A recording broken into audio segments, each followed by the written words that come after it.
What's going on? John from Long Island. It is Friday, December 6th. I want to make another video with some new stuff. Um, this past Black Friday was Record Store Day. I did not get out to Record Store Day. I spent the day cleaning up from Thanksgiving and decorating for Christmas. And then I went away for the weekend with the wife. Came back to town on Sunday, and I went to a couple of local places just to see if they had anything left. And as I expected, everything was pretty much sold out. Anything good was sold out. I really wasn't looking for much of anything. I mean, there was one record I was looking for, and I was a little pissed off that I didn't get it because I was looking on eBay and it was going for like $85 to $100, and I was like, oh man, I'll just wait to see if it comes down in price. But this past week, I was at work and I had some time to kill between work and a work party.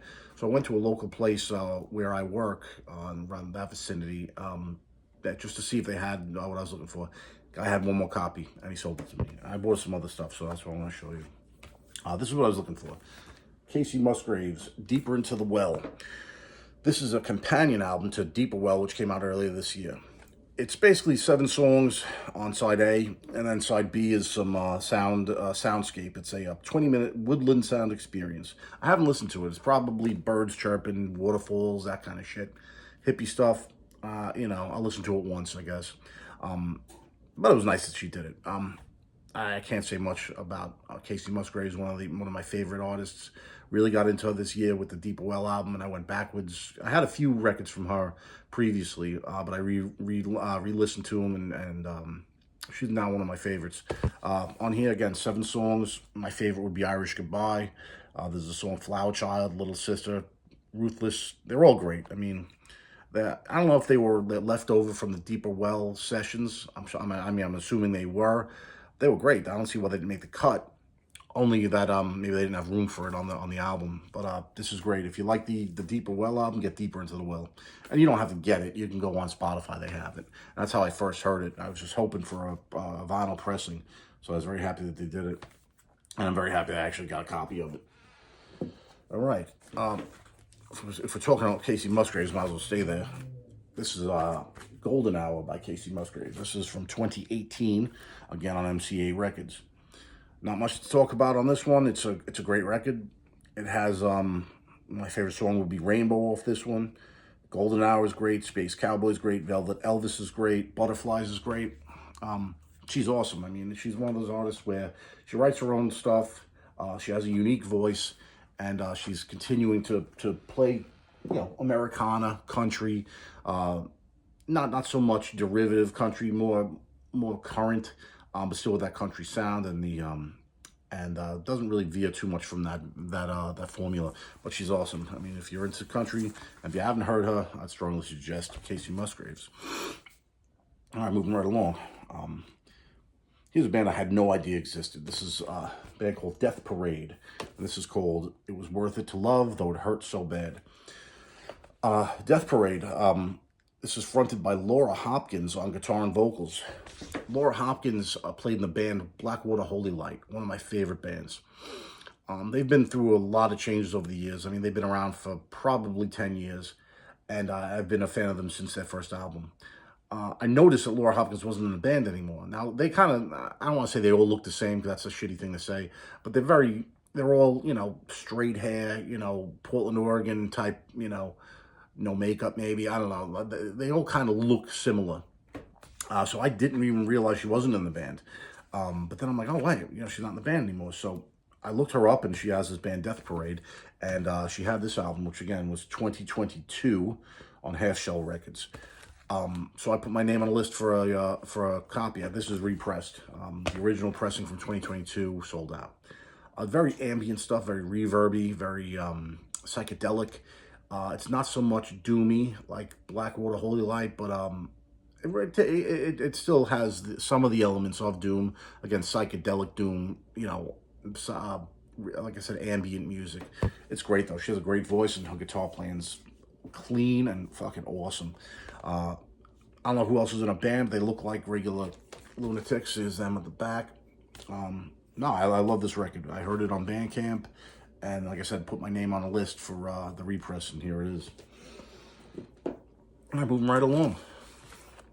I bought this when I bought the when I found that Casey Musgraves record. I picked up a copy of this. This is Ace by Bobby Weir, 1972, Warner Brothers Records.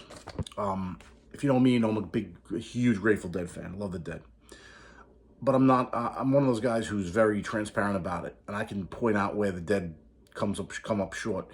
In my opinion, for the with the Dead, Bobby Weir's always been a kind of a liability in that band. I don't like his singing. I don't like his guitar playing. In these late years, I started to more appreciate a little more because I've been listening to a lot of the stuff from 1972, the Europe 72 group of shows, and his playing really complements Jerry's playing. As long as he's in that role, he's good. If he's not playing slide guitar, he's great. And he's got a unique style to him, and he, like I said, really complements Jerry's playing. So the story goes, in 1972 or so, Warner Brothers told the Dead they could make solo albums. Jerry Garcia made one, and Mickey Hart made one. Bobby Weir made the Ace. Now, what makes this different than the other two guys' solo albums is the Grateful Dead play on this record. So it's essentially a Grateful Dead record. If you're a Deadhead, you know the songs. Greatest Story Ever Told, Black-Throated Wind, Walk in the Sunshine. Probably don't know that. I don't think that was ever played by the Dead. Playing in the Band, Looks Like Rain, Mexicali Blues, One More Saturday Night, and Cassidy. Some of these songs are my favorite Dead songs, and I always thought they were Dead songs, but they're not. They're actually written by Bobby Weir with either, what's his name, Robert Hunter or John Barlow. So there you have it. Ace, it's a great record. I got this for a great price. Like I said, original, $20. They repressed it last year or the year before that on 180 gram with some other tracks. I didn't get that. I wanted to get the original how it was meant to be heard, so picked it up. Apologize for the puppy. She wants to see Amazon out there or something. That's Lana. I'll put her up on video one of these days.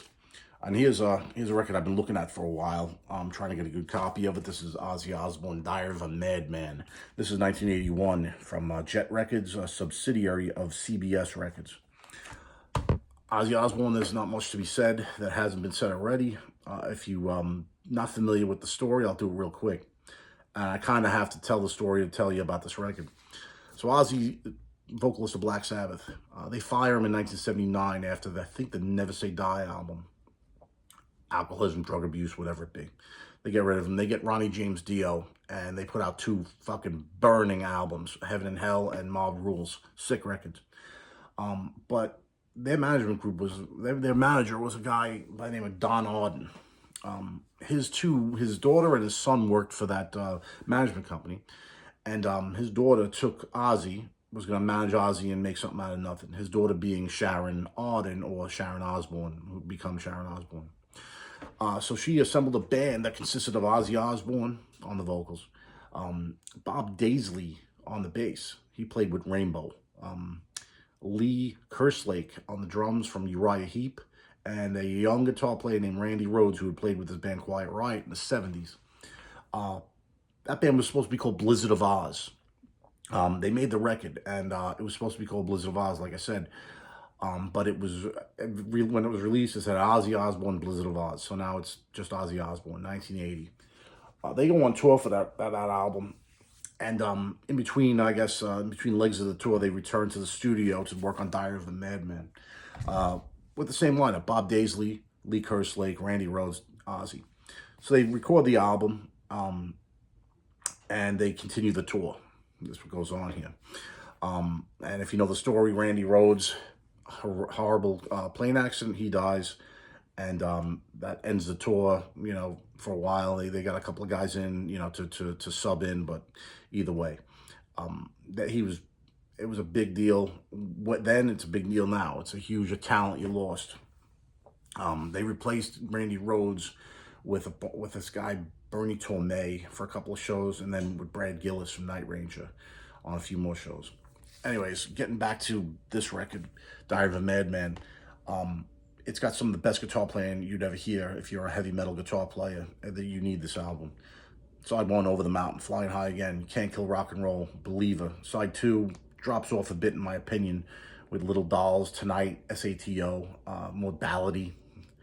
Then you have the song Diary of a Madman, which has some of Randy Rhoads' best guitar playing.